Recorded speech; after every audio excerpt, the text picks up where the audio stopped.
Okay, so now let us choose our lucky number 1. Okay, so unit conversion and resolving vector. Lucky number 1, let's see. Muhammad Irfan. So are you here? Yes, madam. All right, good. So give me the answer for questions 1. I got 1 exponent negative 9 millimeter. You got 1 exponential negative 9 millimeter. Now you got a mistake here. The capital letter M is not milli, it is mega. Mega. Okay. Okay, so anyone else want to try?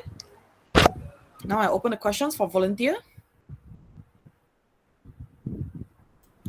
Me, madam. All right, good. So Haziq, what is the answer? 1 exponent 6. No. 1 exponent 6, that is only for mega. Now you want to convert the unit from pico to mega. So you have to think, how are you going to do unit conversions? Me, madam. Okay, my Sarah, let's try. 1 exponent negative 18. Very good. Okay, so that is the correct answer. 1 exponent negative 18. All right, so don't worry. I will show you guys how to do it after this. So you check the answer first. If you got it wrong, then you just mark it wrong. Okay, 1 times 10 to the power of negative 18. So that is questions 1. All right, now we're going to try questions 2. So my Sarah, you choose from in between number 1 until number 16. You pick a number. 10. You pick number 10. Number 10, Norhana. Okay, Norhana, you answer questions number 2. 1 exponent negative 4. 1 exponent negative 4. Very good. Okay, you got the correct answer. So 1 times 10 to the power of negative 4. Okay, so now it's your turn to pick a number in between 1 until 14. 12. You pick 12. Siti Karunisa. Excuse me, madam. Sorry for interrupting. Yes. But how do we get 1 exponent negative 4? I will tell you the answer after this. Don't worry. Now we get the correct answer. First, I will show you guys how to do it step by step. Okay, madam. Sorry. It's okay. So next one. Just now I call Siti Kairunisa. Are you here? Sorry, madam. Question number 3, I don't know. Oh, you don't know? Sorry, madam. No, it's okay. So let me see. So 12. So let's pick the 12 from group A. Number 12 from group A, Nor Christina. I think Christina is not here, right, today? Oh, God. Okay, Nor Christina. Hello? Hello, madam. Sorry, I also don't know. You also don't know? Yes. Then who else know the answer? Come on, class. Who wants to try?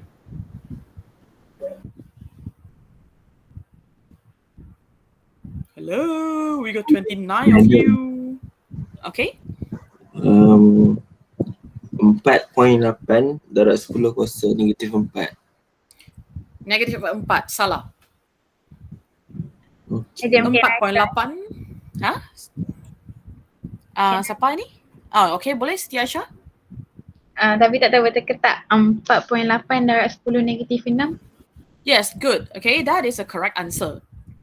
So 4.8 times 10 to the power of negative 6. Okay, that is the correct answer. So now it's your turn to pick a number. 2.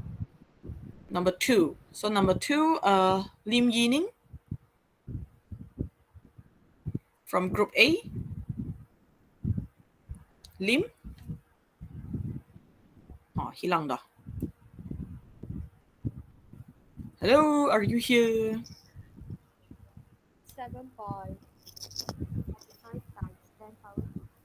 7.45 exponent? Yes, good. Okay, 7.45 times 10 to the power of negative 15.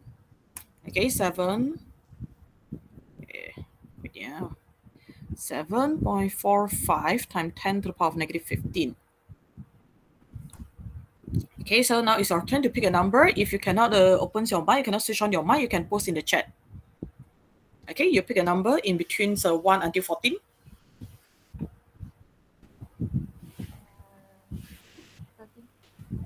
14. Let me see. One Adriana. Okay, one Adriana. Sorry, madam, I don't know how to do it. You don't know how to do it. How can you don't know how to do it? I already learned it in the school, but I forgotten already.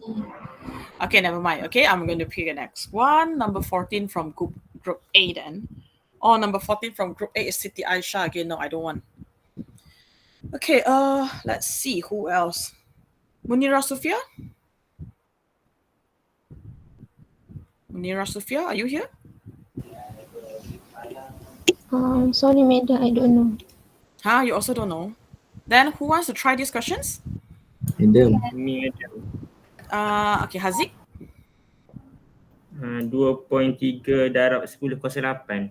Okay, good. Okay, 2.3 darab 10 kuasa 8. So 2.3 darab 10 kuasa 8. So now let us go through these 5 questions one by one. See how to obtain this set of answer. Okay, how to get all this answer. Actually, it's quite simple.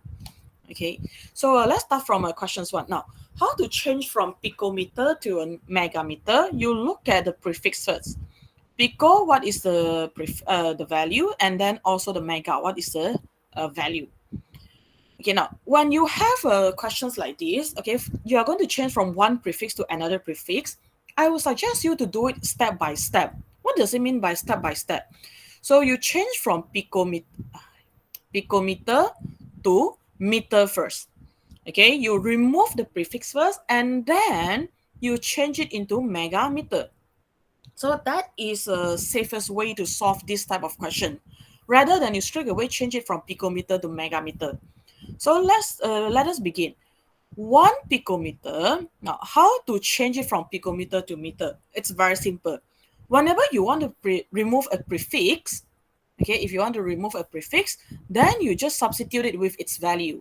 So pico is times 10 to the power of negative 12, which means 1 picometer is actually equals to 1 times 10 to the power of negative 12 meter. Now that you have the value in SI unit in a meter, then you're going to think, how are you going to add a mega into this value? Now, in physics or even in mathematics, you cannot simply add anything into a value. However, you can do it by multiplying with 1. Okay, by multiply that value with 1. So how are we going to multiply it then? So this is how we're going to do it. 1 times 10 to the power of negative 12, okay, times mega over mega. Mega over mega will give you 1. Okay, so that is how we can add a prefix into our value. Okay, in mathematics and in physics, in any calculations, you cannot simply add anything, but then you can times it with 1. So this is how we times it. So what are we going to do next? Okay, we are going to move the nominator to meter, and then denominator, we move it to the value. All right, so it will becomes 1 times 10 to the power of negative 12 divided by mega. So mega, the prefix is a 6. Okay, the value is a 6 times 10 to the power of 6. And then unit will becomes megameter. So nominator, you give it to meter, and then the denominator, you give it to the value, to 1 times 10 to the power of negative 12.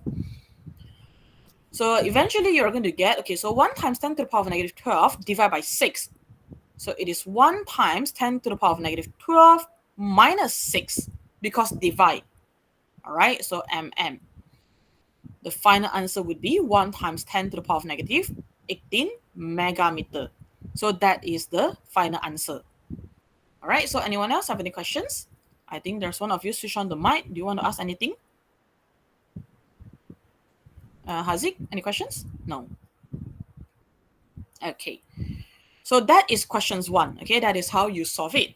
So you change from picometer to meter, and then from meter to megameter. That is the safest way.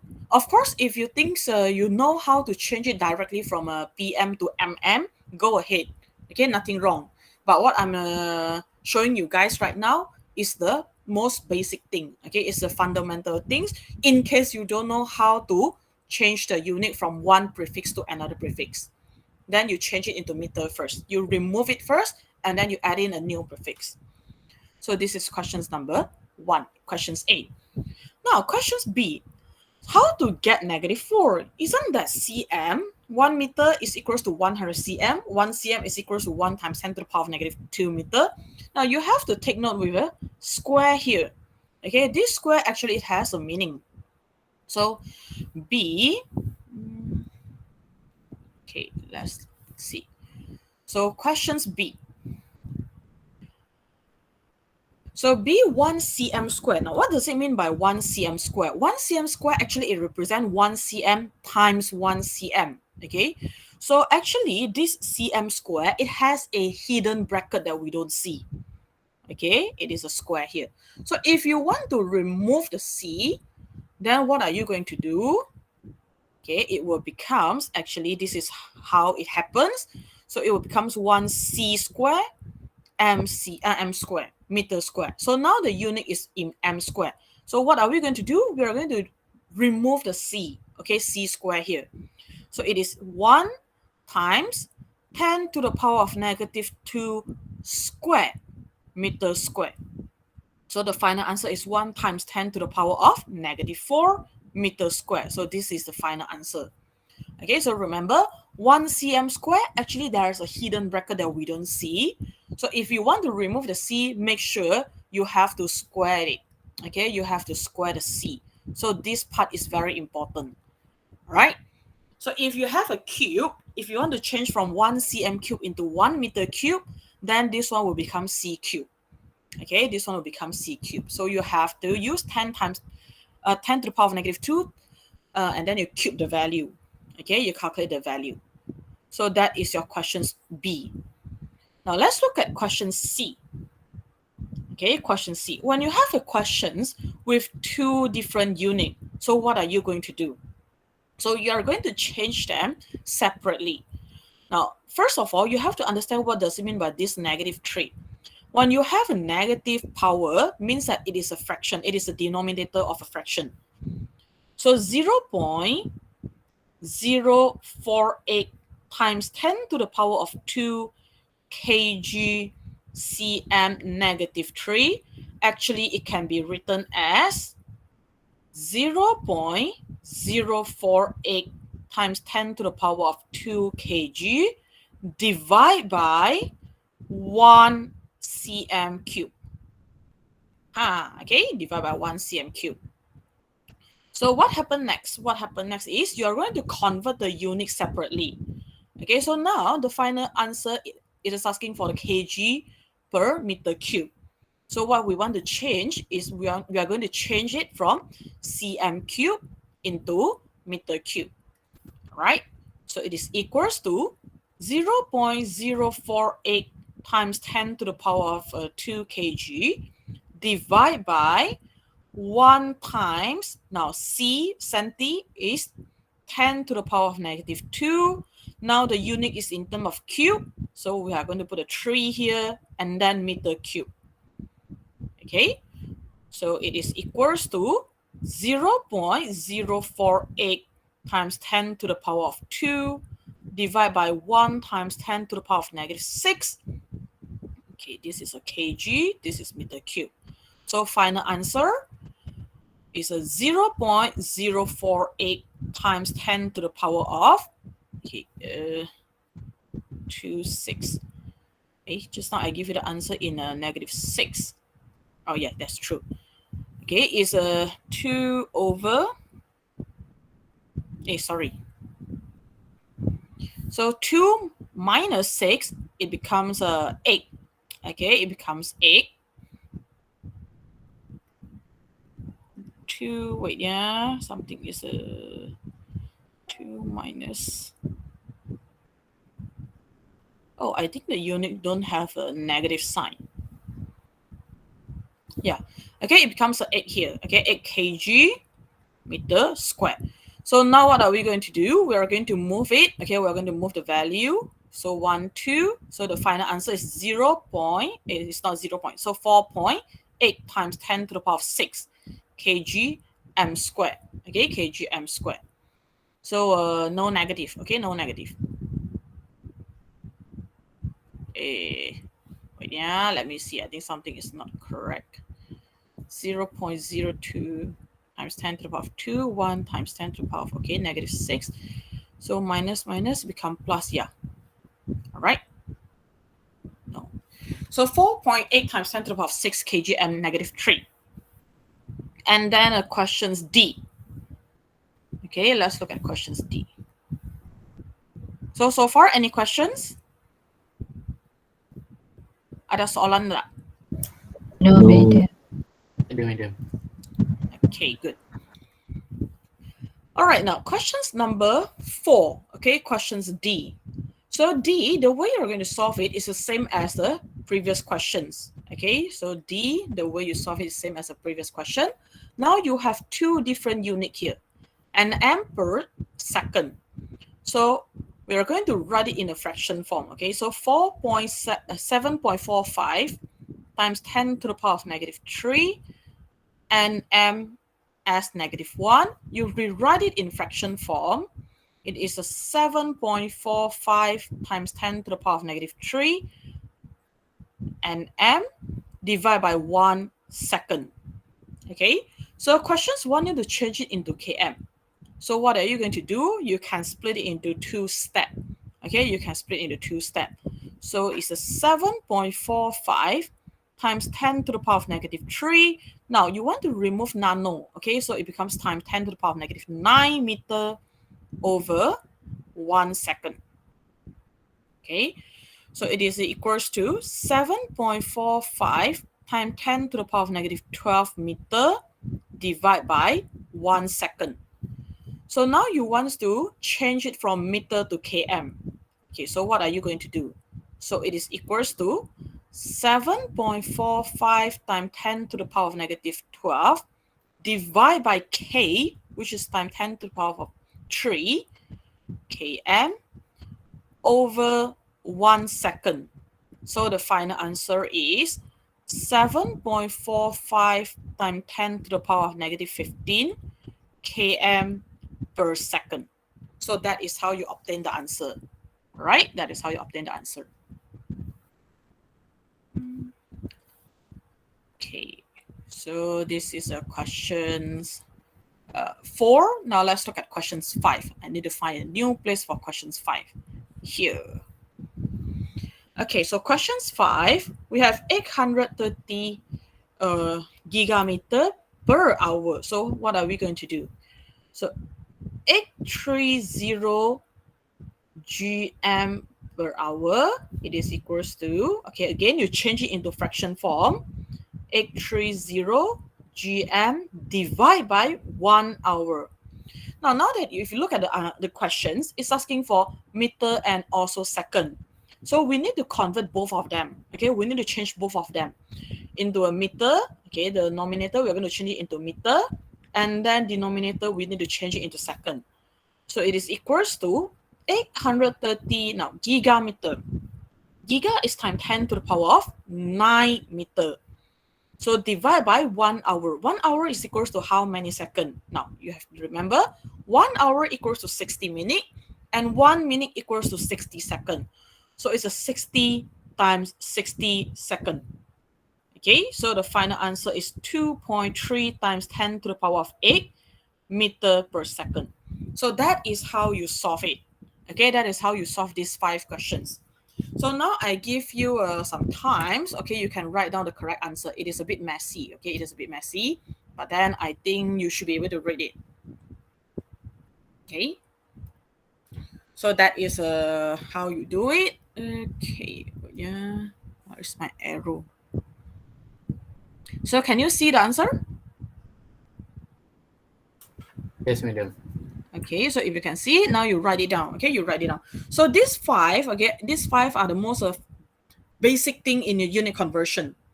Okay, especially when it involves cube, it involves meter, it involves 2 different units, or sometimes maybe 3 different units. Then you have to know how to convert the unit. So I give you now it's 52. I give you 3 minutes to write down the answer before we proceed to questions 2.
Okay, so let us continue. So before we proceed to questions 2, anyone got any questions that I want to ask?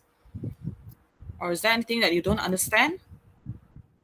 Madam, Yes? nak tanya yang A tu. Contoh kalau picometer nak convert jadi gigameter, Yes. so M over M tu jadi G over G lah. Ya, betul. Okay, I see. Okay, sebab yang kita boleh buat adalah kita darab sebarang nombor dengan 1. Itu yang tak akan ubah nilai asal kita. So, kalau kamu bukan darab dengan G over G, kamu terus darab dengan G sahaja, dia jadi salah lah. Dia menjadi kamu akan ubah nilai akhir dia. Okay. Thank you. Alright. So, questions 2. Okay. Questions 2. Express density of lead in a SI unit. So, how to change 11.4 gram per ml in SI unit. So, let me pick a next lucky winner. Okay, Gui Jiawei. What is the answer for questions 2? 1.14 exponent 4. 1.14 times 10 to the power of exponent 4. Yeah, that's correct. Okay. So how to solve questions 2 then? The first thing that you have to know, ML is not SI unit.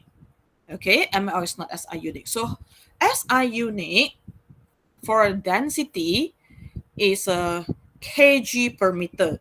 Okay, it's kg per meter. So SI unit for density is kg per meter cube. And ml is not SI unit. So how are we going to change ml into meter cube then? So 1 liter, okay, is equals to 1 dm cube.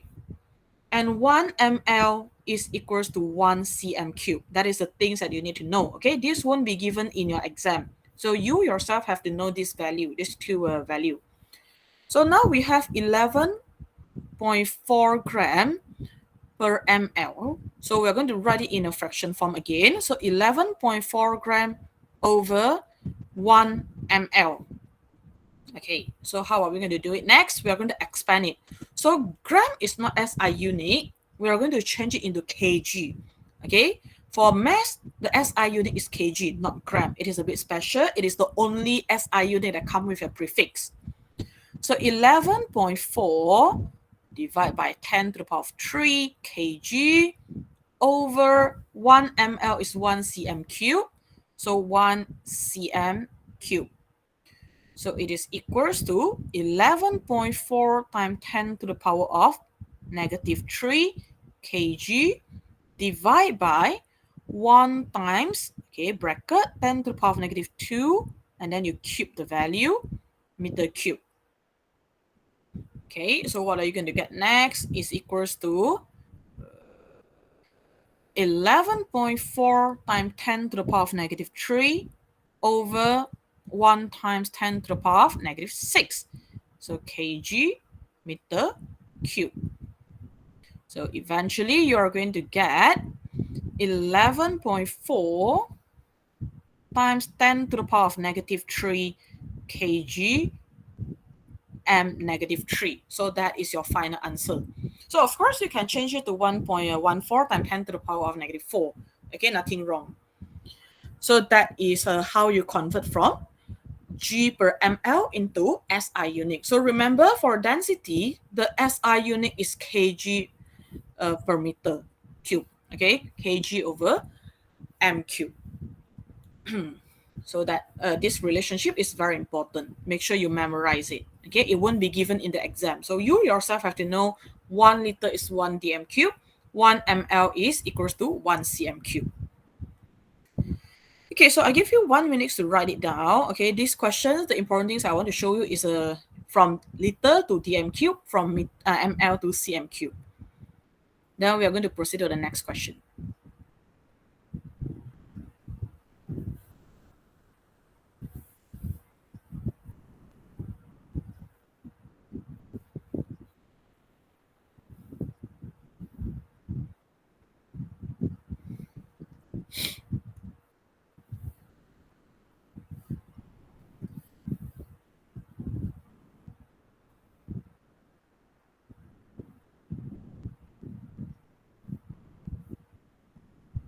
Okay.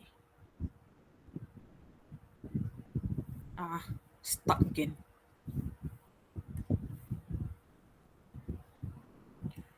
All right, questions number 3. So, Jiawei, you choose a number in between 1 until 16.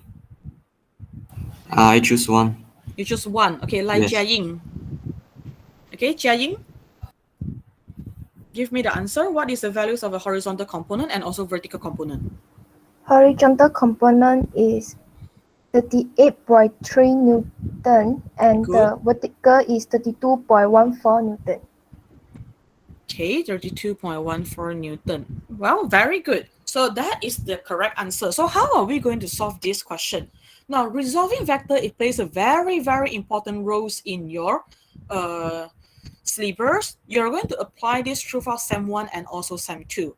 So whenever you are given a vector, okay, so let's choose here as an origin. So what are we going to do? Now, you can always add a x-axis and y-axis to it. Okay, you have an x-axis and a y-axis. Now, if you notice, it forms a right angle triangle here. Okay, it forms a right angle triangle here. So what we want is the vertical component of this vector, okay, which is from here until here is a vertical component, and then the horizontal component, which is here. So this is a vertical, and this is a horizontal component. Now that you have a right angle triangles, you can use the values given, which is 50 Newton and also the 40 degrees to determine the height of the triangles and also the horizontal line of this triangle. Okay, so this is what we have. So the right angle triangle and then 40 degree. Now the hypotenuse is the 50 Newton. Okay, it is the value of this vector. So now what we want is a vertical component and then vertical component and the horizontal component.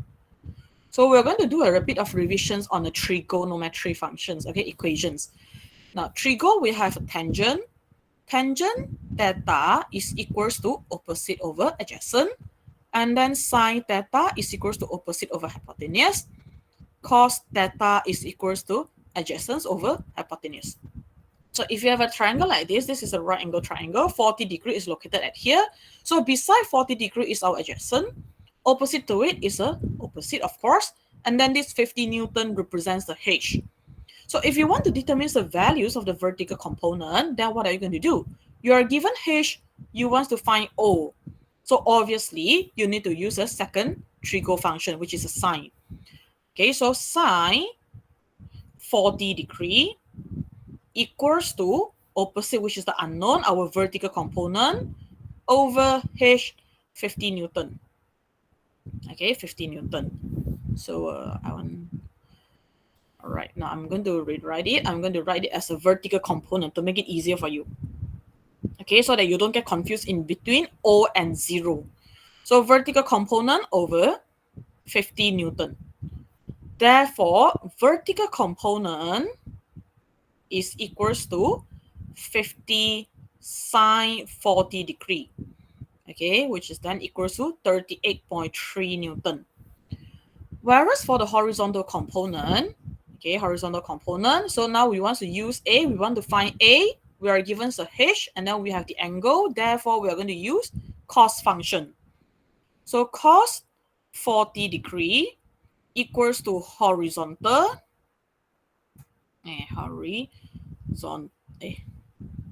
horizontal over 50 Newton. Okay, therefore horizontal component is equals to 50 cos 40 degree, which is equals to 32.14 Newton. So that is the answer. That is how you solve it. Okay, so that is something that you have learned in your secondary school, how to do resolving vector. So now again, I give you 1 minute to write down the answer. Then we are going to proceed to how to find a resultant vector then. Okay, now what we are doing, we are splitting this 50 Newton into a vertical and horizontal component. But what if you are given a few vectors? You are given several vectors in a one situation, and you are going to combine all of them together. Okay, we will look at it after this. So now you write down the answer first.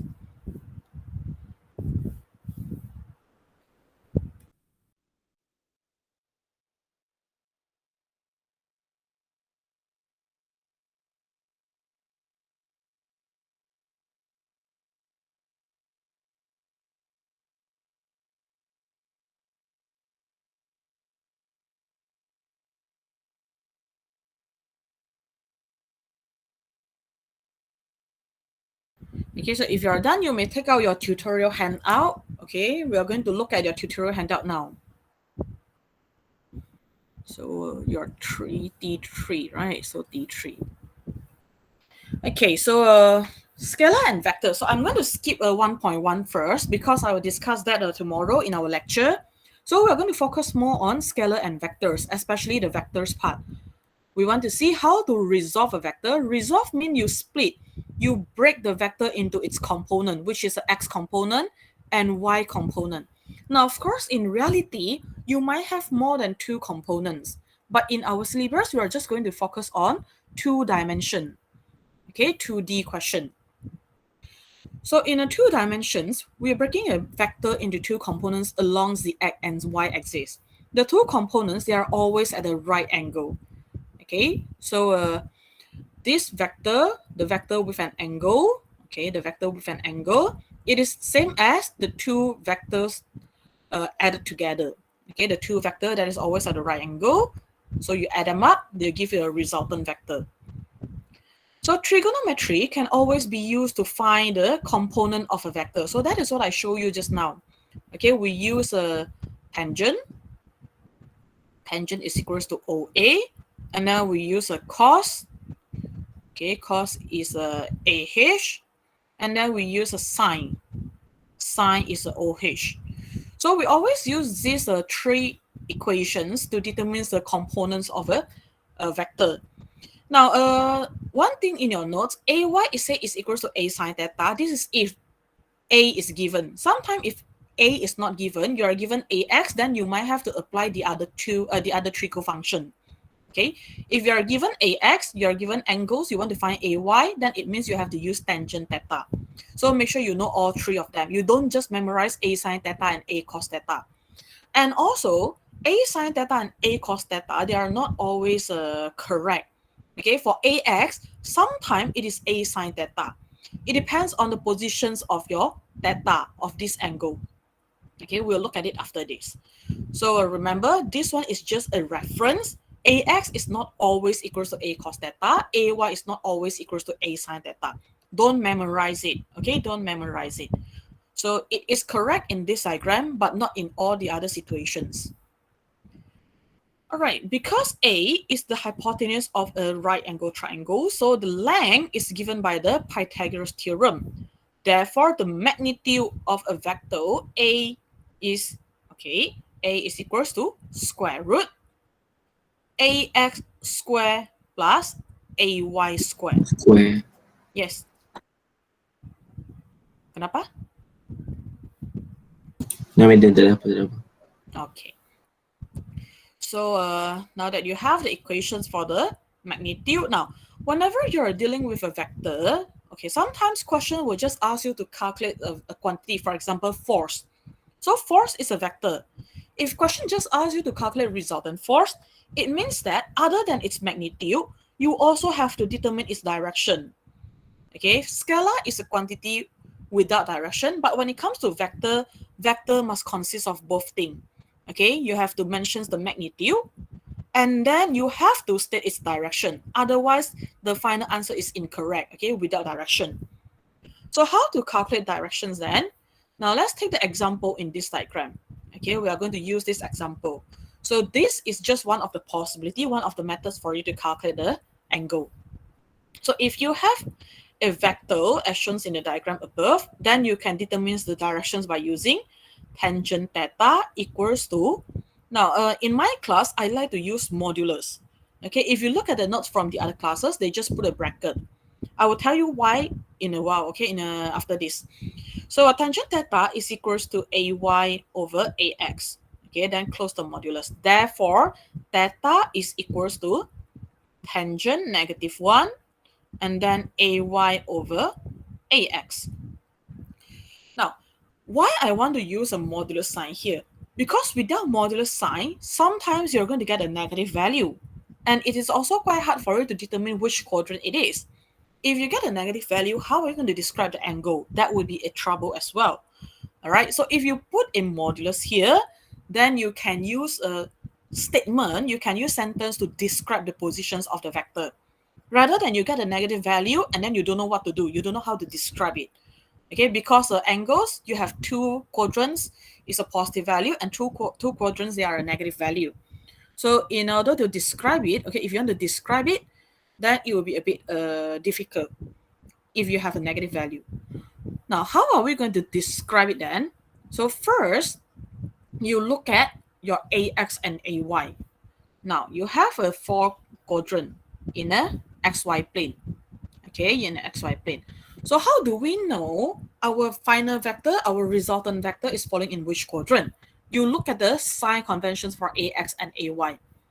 If you have this XY plane, now in the first quadrant, we know that X is always positive and then Y is also positive.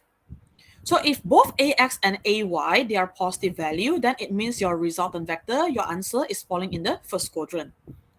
If you have a negative AX, okay, and then you have a positive AY, then it means your final vector, your final answer is falling in the second quadrant because of a negative X and a positive Y. So if both X and Y, they are negative, then it means the answer is in the third quadrant. Whereas the fourth quadrant, you have a positive AX, and then you have a negative AY. Then it would be in the fourth quadrant. Now that you know where is your final vector, then how are you going to describe it? Okay, how are you going to describe it? So again, let's go back to the XY plane. Okay, XY plane. Now, if your vector, if your answer is falling in the first quadrant, so you try to ask yourself, okay, this vector A is located above or below x-axis. So obviously now it is above. So the way we describe it is above. Okay, now above which side of x-axis? We have a positive side and then we have a negative side. So vector A is located at the positive side. So above positive x-axis. So that is how we describe it. So after you obtain the angle, you just put a bracket at the ends of the answer. Okay, behind your degree, behind the answer. So above positive x-axis, you just write it down. Okay, so angle is always beside x component. All right, angle is always beside x component. Now, if in the second quadrant, then how are you going to describe it? So again, you try to ask yourself, now this vector is located above or below x-axis. Again, it is above. But now it is no longer on the positive side. It is on the negative side of the x-axis. So above negative x-axis. That is how you describe it. So again, angle is beside x component. Third quadrant, now let's see. If it is third quadrant, angle again, it is beside x-axis. So now again, you look at this vector and then you ask yourself again, where is this vector? Now it is located below x-axis. But below which side? Below negative x-axis. So that is how you describe it again. All right. And the last one, I believe you should know now how to describe it. So last one. Okay, angles is here. So again, it is below, but now it is below positive x-axis. All right. So rather than you get a negative value and then you don't know where is the angle, I would suggest you to use a modulus sign and then describe it by using all this statement, okay, all these 4 statements. Okay, so if you think you're very confident that you know how to describe the negative angle, go ahead. In my class, I won't force you to use any method. Okay, you use the one that you feel comfortable with.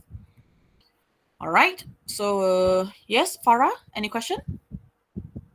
Sorry, madam, tertekan. Oh, tertekan. Saya nggak nak tanya soalan.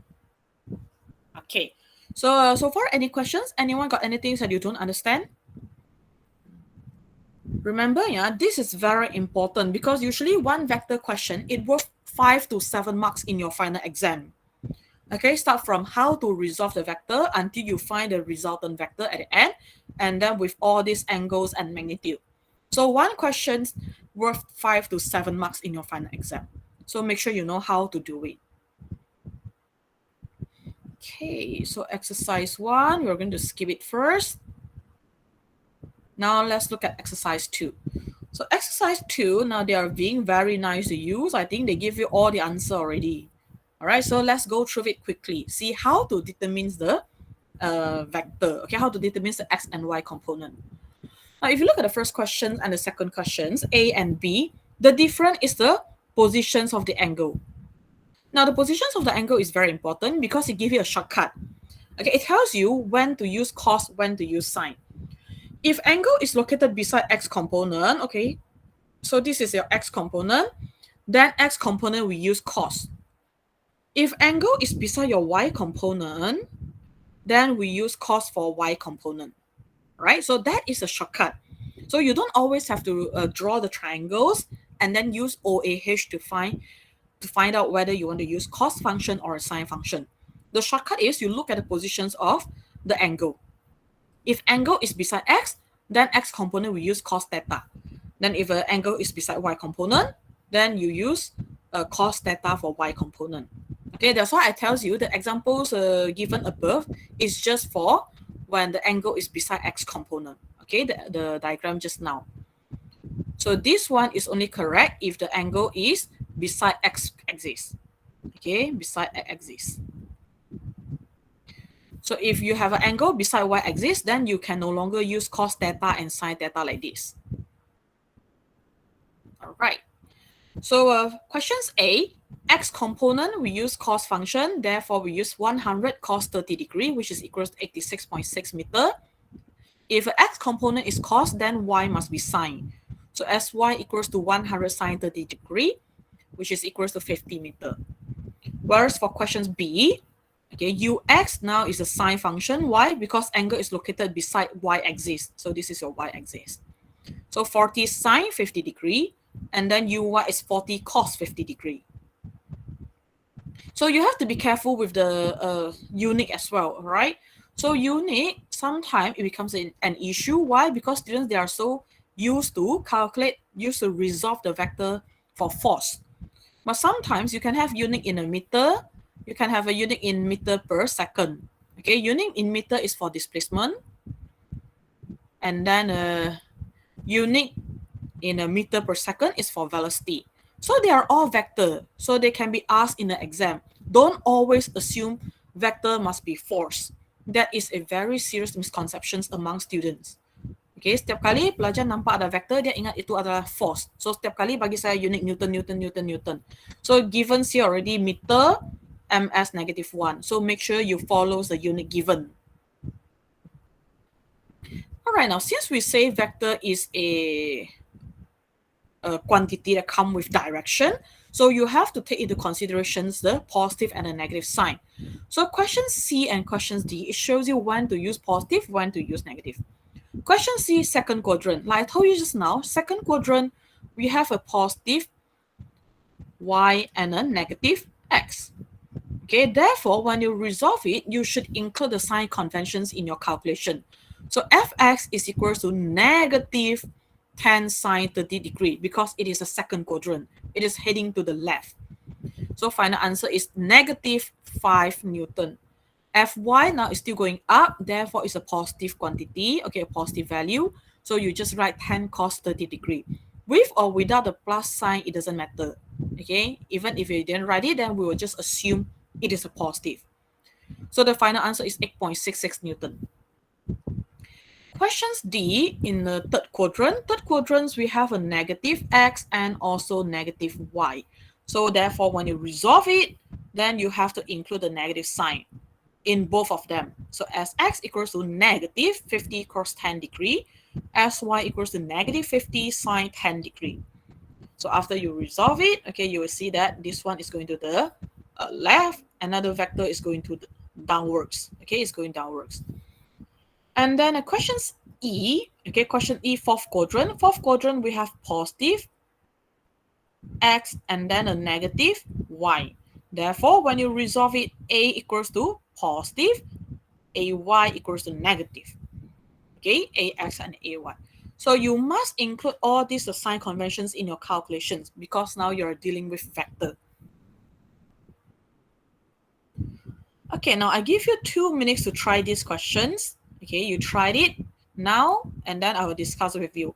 what should you do when you have a questions like this, where the angle is more than 90 degrees? All right, 2 minutes from now, you try.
Okay, now let's see how to solve these questions.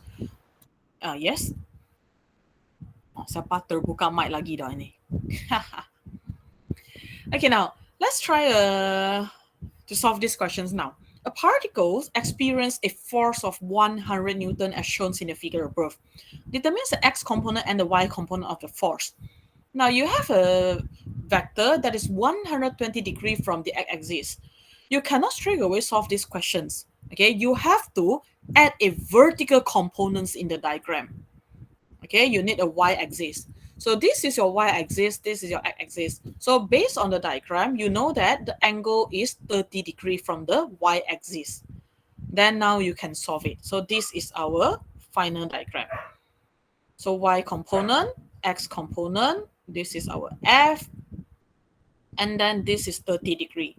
So you don't use 120 degrees in your calculations, all right? In our calculations, we shouldn't use the value that is greater than 90 degrees.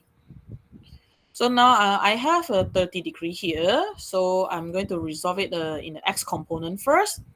So x component equals to, okay, f. Okay, now you look at the positions of this angle.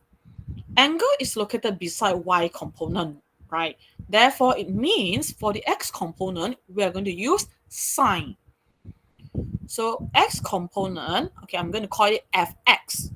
All right, we always use subscript to represent its component. If it is a y component, vertical component, then you use fy. If it's a horizontal component, then you use fx. So fx equals to f sine theta. Okay, x component, we use sine because the angle is located beside y component. So it is equals to 100 sine 30 degree. But this is incorrect though. Why? Because if you look at the diagram, now my vector is falling in the second quadrant. So second quadrant, we know that we should have negative x and a positive y. Therefore, I should add a negative sign here. Okay, negative sign here. So the final answer is negative 50 Newton. Okay, negative 50 Newton. So for y component, okay, if x component use a sign, then fy is equals to f cos theta. Now, second quadrant, positive y, so you just leave it as it is. So it is equals to 100 cos 30 degree. which is then equals to 86.6 Newton. Madam, Yes? kalau macam kan yang madam buat 120 and then pecahkan dia jadi 30 kan. Yep. Kalau macam saya buat 180 tolak dengan 120. Sambil Boleh? yang sebelum tu. Boleh juga ah. Boleh, tak ada masalah. Itu yang saya nak tunjuk seterusnya. Okay. So sometimes students, they don't like to use a 30 degree. Okay, they think, okay, they are so used to using the angle beside x component. So if you want to use 60 degree here, can or cannot? Can, sure, no problems, all right? So if you use 60 degree here, then x component would be fx equals to negative 100. Now it's cos 60 degree. Okay, so if you use sine, then it's sine 30 degree. If you use cos, then it's cos 60 degree. So you're still going to get the same answer, negative 50 Newton. So for y component, Fy equals to 100 sine 60 degree. So it is equals to 86.6 Newton. So it is up to you whether you want to use the one in the blue color or you want to use the one in the green color. Or you can even mix it. Some students, they like to use okay, for example, now they use this one. Okay, they use fx equals to negative 100 cos 60, and then they use fy equals to 100 cos 30. Can or cannot? Of course can, because they are the same. Okay, it doesn't mean that you are wrong. Alright, kalau kamu punya jawapan tak sama dengan skema punya jawapan, tapi konsep betul, tak ada masalah. Dia dikira betul juga. So physics, we always have more than one answer. So don't worry about that. Okay, if your answer, the step is slightly different than your friends, right? So this is a answer. Okay, it's up to you which one you want to use. So just make sure you know the concept. Make sure you know when to include the negative sign, when to put negative sign. Negative sign is very, very, very, very important in vector. So questions 2, now we are done. Let's try questions 3. Now a car moved at a velocity of 50 meter per second in the directions of north 30 degree east. What does it mean? North 30 degree east. So let's draw a plane first. So this is east. This is north. Okay. Now, what does it mean by north 30 degree east? First, you look at the statement north. It mentioned north first, means that your vector is going upwards. Okay, your vector is going to the positive y direction. Now, what does it mean by 30 degree east then? So it means your vector, it rotates 30 degree from north towards east direction. So this is your vector. Okay, this is your velocity vector, the velocity of the car. So north 30 degree east represent here. This is 30 degree. So towards north, and then it rotates 30 degree to the east. Right? So 30 degree is beside y component. Now that you know how to draw a free body diagram, you can then calculate the velocity that is due north and due east. Due north means the y-axis, y component. Okay, component. And then due east is x component. Right, due east is x component. So it mentioned north first, so your vector is towards north, and then 30 degree east. It rotates 30 degree toward east. That is how you interpret it.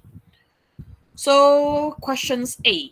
Questions A, you want to calculate velocity due north. So V north equals to, so velocity given is 50 meter per second. So 50, now angle is beside y-axis. Therefore, we use cos for y-axis. Okay, cos 30 degree. So the final answer, let me check. Okay, where is my answer? Okay, so you calculate it by yourself. Okay, I don't have the final answer with me. So you try to press the calculator and see what is the value. Where is the east? Okay, due east. So V east equals to 50 sine 30 degree. So both of them, they are positive because it falls in the first quadrant. Okay, the vector is in the first quadrant. All right, so that is a question number 3. So questions number 3, the main objective is to teach you how to interpret north 30 degree east. Okay, because sometimes exam questions, they like to come out a weird statement like this. Okay, the statement that we seldom use. So you make sure you know what does it mean by north 30 degree east. North 30 degree east means that it is towards north side and then rotate 30 degree to the east.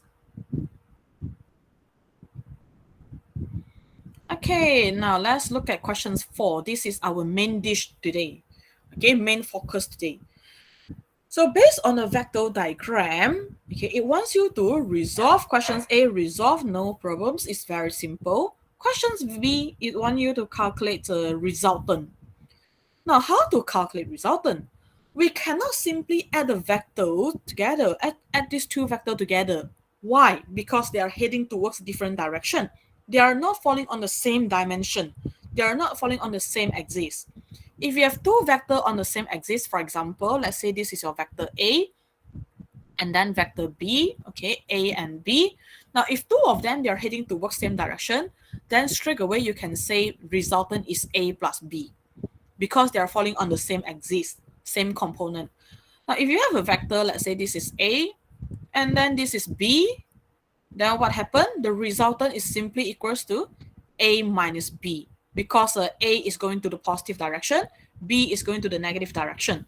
So A plus negative B is A minus B. So you can do it if they are falling on the same axis. But now the questions given, you have vector Q and vector P, they are heading towards different directions with at a different angle. So you cannot simply add them up. What you can do, you resolve them into X and Y component first. Okay, you resolve them one by one. So let's begin from P.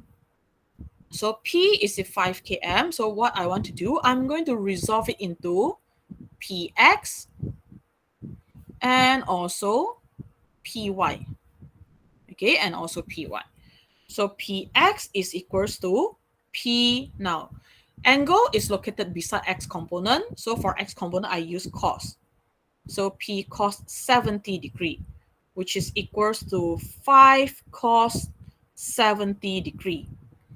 Okay, so 5 cos 70 degree give me 1.71 km. Okay, 1.71 km. So Py is equals to P sine 70 degree, which is equals to 5 sine 70 degree, which is then equals to 4.70 km. But now, if you notice, I got some mistake in these two calculations. Why? Because I forgot to add in a negative sign. So third quadrant, negative X and negative Y. So you must include it in your calculation. Okay, so you must include in your calculation. So negative and negative. Okay, let's look at Q. Okay, let's look at Q. So Q is in the first quadrant, so no issues on the sign convention. So Qx equals to Q, okay, again, angle is beside x-axis, so Q cos 55 degree, which is 4.2 cos 55 degree, which is then equals to 2.41 km. Okay, 2.41 km. So Qy is equals to Q sine 55 degree, which is equals to 4.2 sine 55 degree, and then it is equals to 3.44 km. All right, so that is how you resolve it. That is how you resolve it. Okay, so you are done with all the resolving vector. You resolve them into X and Y components already.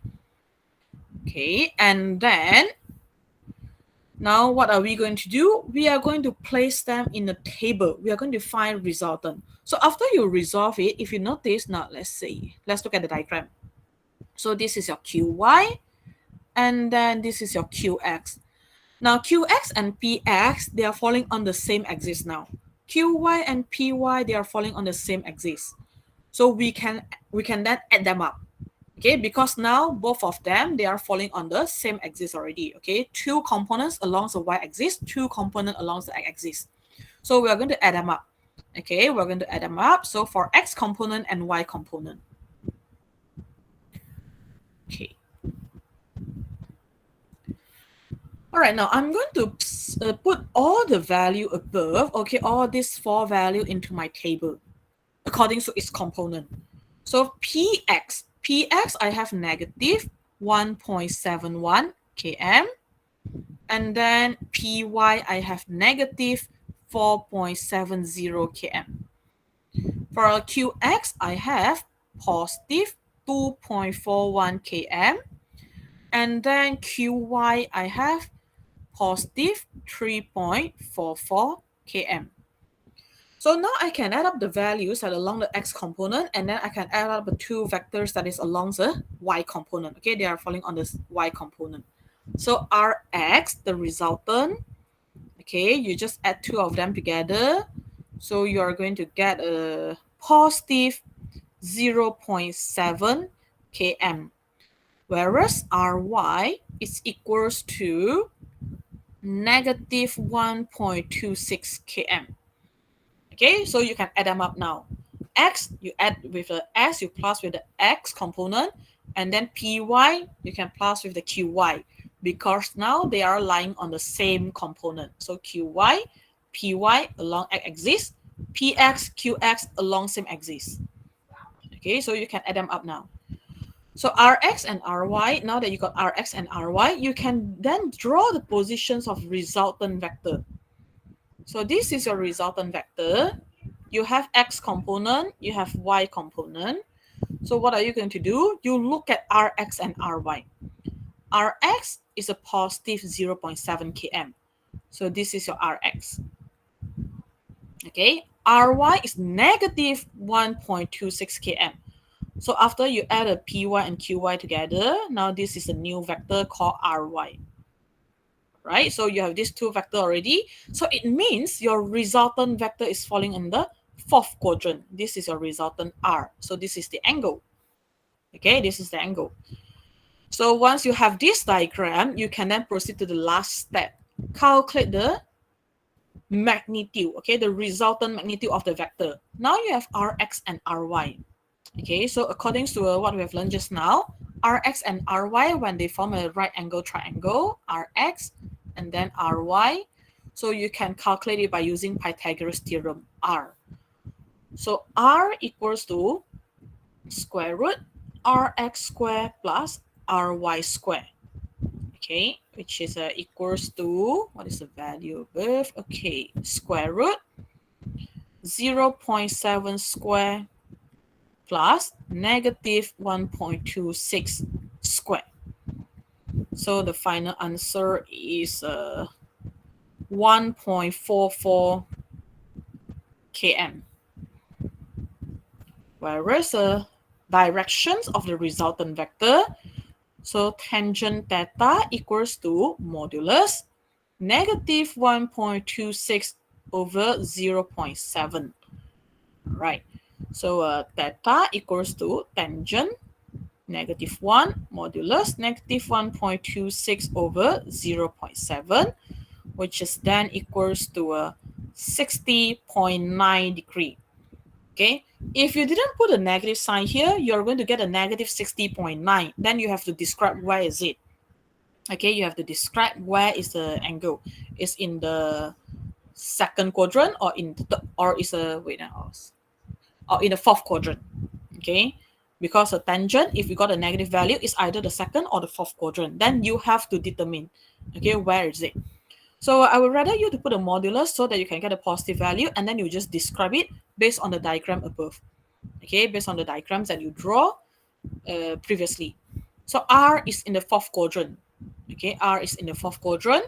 So 4th quadrant is below positive x-axis. Okay, below positive x-axis. So done. Okay, when you reach this step, it means that is a correct answer. That is a final step already.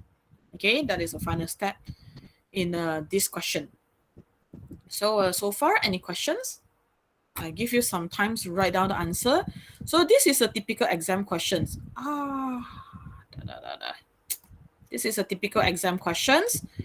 This one question itself, okay, it worth up to 7 marks, 5 to 7 marks. Depends on how many things that it asks you to calculate.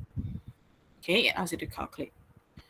All right, let me zoom it in. Okay, so now you can write it down. So if you have any questions, you may ask. Okay, if you have any questions, you may ask now. So it is very, very important. Madam, Yep.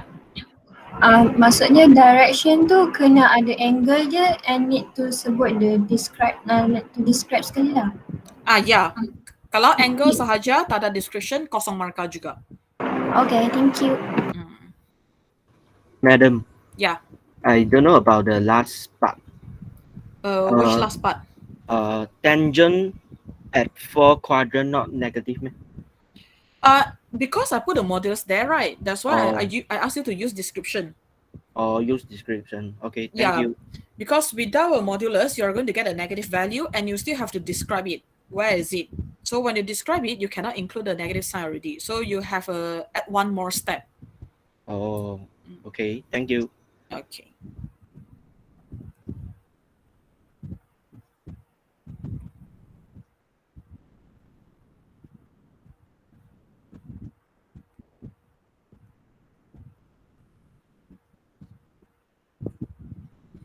Okay, so you write down the answer first. I give you 3 minutes from now. Make sure you understand every single step. Start from resolving vector until you get the resultant vector.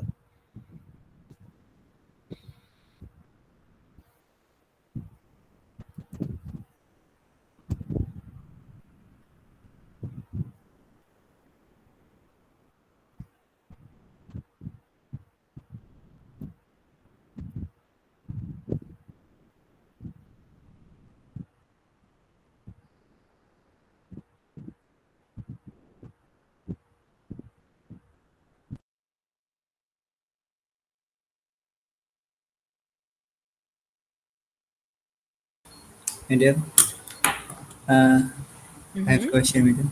Yep. The second step, how do we know the theta is at axis or y axis? Which step? Second step. You means draw the positions of a resultant vector. Yes.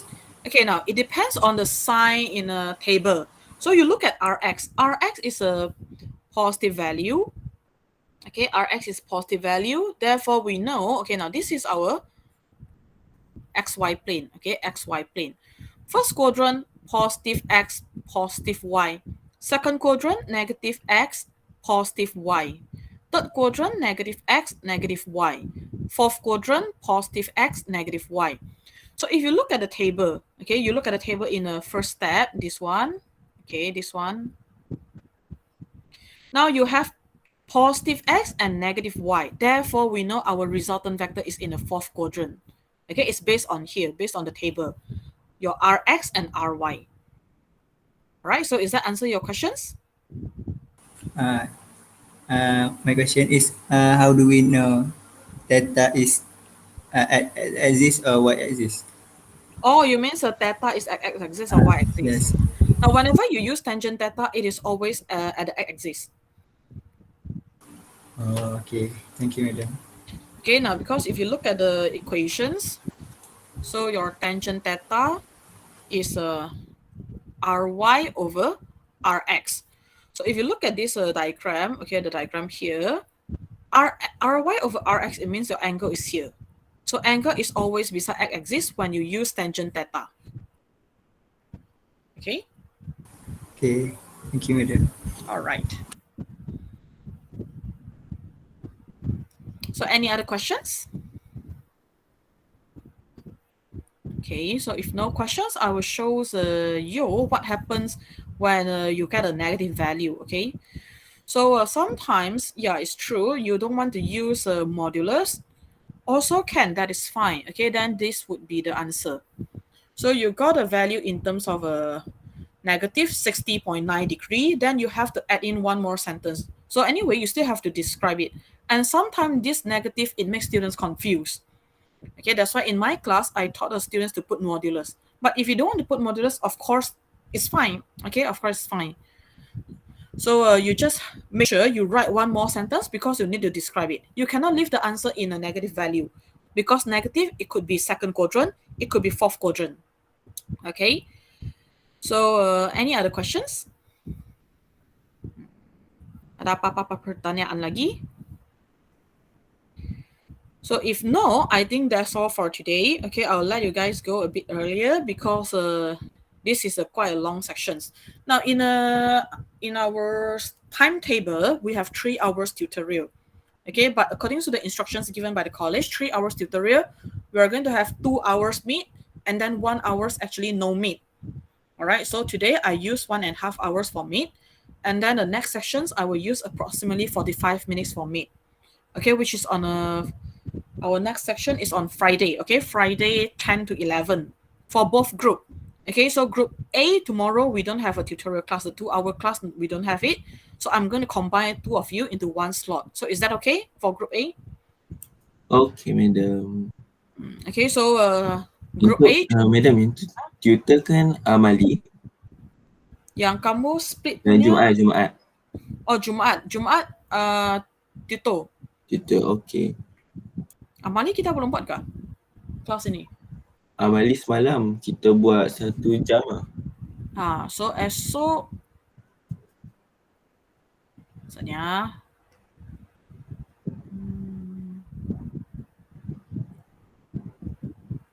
saya macam salah kira aja, hari ini dah ada. Sekejap, saya cari jadual waktu.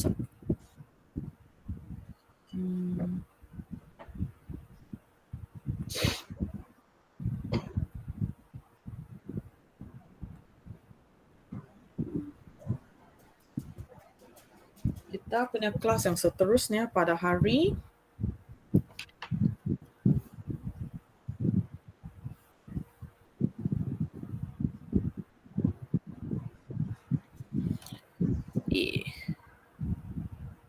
yang Jumaat punya kita gabungkan 2 kelas sekaligus.